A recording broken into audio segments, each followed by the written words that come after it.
السلام علیکم، دس از Abdul Qayyum بلاؤڈ Pakistani YouTube channel کے پلیٹ فارم سے آج ایک اہم معلومات شیئر کرتے ہیں آپ کے ساتھ کہ خانہ کعبہ پر پردے کی ابتدا کیسے ہوئی۔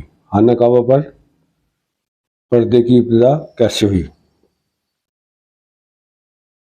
ایک بادشاہ کو حاسدوں نے مشورہ دیا کہ بیت اللہ کو گرا دو۔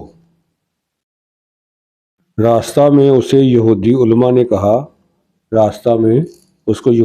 کہا کہ اگر اپنی اور اپنے خاندان کی سلامتی چاہتا ہے تو ایسا مت کر، وہ کام کر جو یہاں کیے جاتے ہیں: احرام، طواف، سعی، خلق، ذبح، نماز، ذکر، رونا، دعا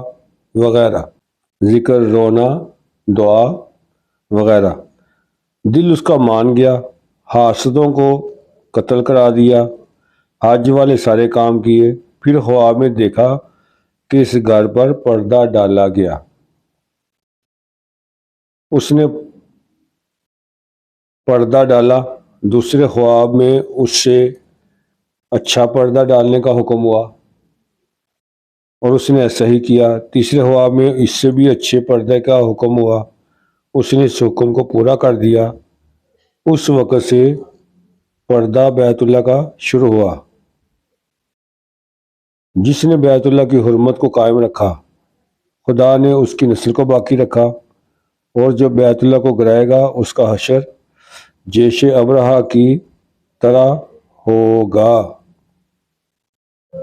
یہ خصوصی تقاریر سے ماخوذ ہے حضرت جی مولانا یوسف صاحب کی۔